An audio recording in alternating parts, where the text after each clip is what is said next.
All right, let's dive in. Today, we are looking at one single, absolutely wild day in the world of artificial intelligence. A day that honestly felt like we crammed a decade of progress into just 24 hours. You know, it's a question we kind of toss around, right? It's always felt like a hypothetical. But what happens when it suddenly stops being hypothetical? Because on this one Monday, everything happened. We're talking flagship models dropping, huge media deals, massive regulatory showdowns, and trillion-dollar bets. The whole AI landscape just shifted. So let's break down exactly what went down.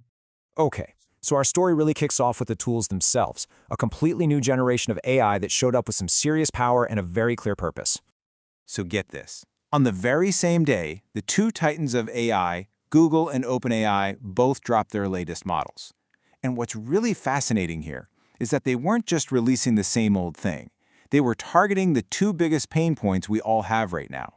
Google's Gemini 3 Pro is basically a super smart research agent designed for tackling really tough problems. At the same time, OpenAI's GPT 5.2 is all about making developers' lives easier with things like massive context windows. I mean, if you've ever had to fight with a 200-page PDF, you know this is a total game changer. And Google, well, they didn't stop at just the model. They started pushing this new AI into basically every corner of our digital lives. There's an experimental browser called Disco that can turn any website into an interactive app. Real-time translation is suddenly available on any pair of headphones, not just Google's own. And Gemini is taking over from Google Assistant in your smart home, understanding much more natural conversational commands. It's this whole AI inside everything strategy. But you know, it's pretty telling that guides on how to turn these features off are already popping up. It really highlights that constant push and pull between convenience and having control. The creative world felt this shockwave too. And how? Disney just dropped a massive $1 billion bet on OpenAI's video generator, Sora. Now, this isn't just an investment. It's a 3-year deal that's actually going to let fans co-create short videos with some of their most iconic characters. This is a huge moment. It signals that AI is moving beyond just being a tool for pros and is becoming a platform for everybody. But look, these incredibly powerful new tools, they don't just appear out of thin air, right? They're being fueled by an economic transformation that is, well, it's just unprecedented. Just look at this number for a second. $35 billion. That's what Microsoft spent on AI infrastructure in a single quarter. The message they're sending couldn't be clearer. This is not a bubble. This is the long game. They are building the foundation to meet this incredible surge in demand for practical, autonomous AI that we're all about to witness. And this chart right here, this shows you exactly where that demand is going.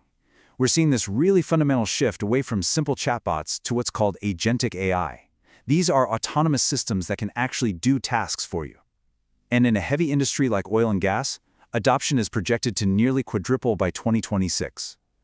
You could imagine what that means in terms of real-world savings on things like maintenance and logistics. The amount of money pouring into this frontier tech space is just staggering. SpaceX is reportedly looking at a new valuation that would put it at $800 billion, which puts it in direct competition with OpenAI for that top spot. The rivalry between Elon Musk and Sam Altman is now playing out in everything from lawsuits to these sky-high company valuations. But you know, it's not all just fierce rivalry. You have Microsoft's AI chief, Mustafa Suleyman, publicly praising Sam Altman. It signals this really interesting kind of collaborative yet competitive vibe among the people shaping our future. It's like they're all saying, yeah, we're all building this thing together, but we're also competing like crazy. Okay, so with all these different AI agents coming from all these competing companies, a really complex new problem is starting to emerge. How do you make them all play nice together? This is where the AI orchestrator comes in. As you can see, big companies need a neutral platform, think of it like a Switzerland for AI, to coordinate all these different agents, make sure the security rules are followed, and crucially, avoid getting trapped with just one vendor. This is the essential glue for this new agentic world. But of course, with this much power and this much money on the line, a fight for control is pretty much inevitable. And that fight is getting really hot over in Europe. The EU has launched a major antitrust investigation into Google, and they're asking a really fundamental question. Did Google unfairly use content from publishers and creators to train its models? The allegations are really serious, and we're talking about a potential fine of up to 10% of Google's entire global revenue. This is a battle over the most basic resource in AI, data. Now, in response to challenges like these, a new idea for governance is starting to pick up steam: sovereignty over compute. Okay, Think of it like this. It doesn't matter if your car was made in Germany. If you're driving it in France, you follow French traffic laws. Simple, right? This concept applies that same logic to AI. The system has to obey the laws of whatever country it's operating in, no matter where the actual servers are located. It's a really interesting attempt to build the rules directly into the tech itself. Meanwhile, here in the US, we're having our own internal struggle. There's a new executive order trying to centralize all the AI rules at the federal level. The argument is that we need one single standard to avoid a messy patchwork of different state laws and stay competitive globally. But critics, especially from states like California that already have strong protections, are worried this could actually weaken safeguards for consumers and for workers. It's a classic battle between national strategy and local control. And look, as AI becomes more and more autonomous, securing it gets way, way harder. The new priorities are becoming really clear. First, we have to manage the identities of machines, not just people. Second, we need things like LLM firewalls to protect against all new kinds of attacks. And third, and this is so critical, we still have to remember basic human hygiene. Just don't share your sensitive data with a public chatbot. It's that simple. So, what does this all mean? All these different threads, the tech, the money, the conflict, they're all coming together to write our collective future. And it's happening right now, today. Just take education, for example. AI is not some fringe tool anymore. A big majority of top US research universities are now actively encouraging students to use it. But look at that gap. While 63% are encouraging it, only 41% are providing any formal guidance. The adoption is just moving way faster than the rulebook.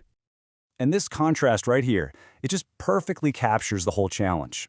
On one hand, you have great institutions like Oxford University Press setting really clear, responsible guidelines. Humans are always accountable, period.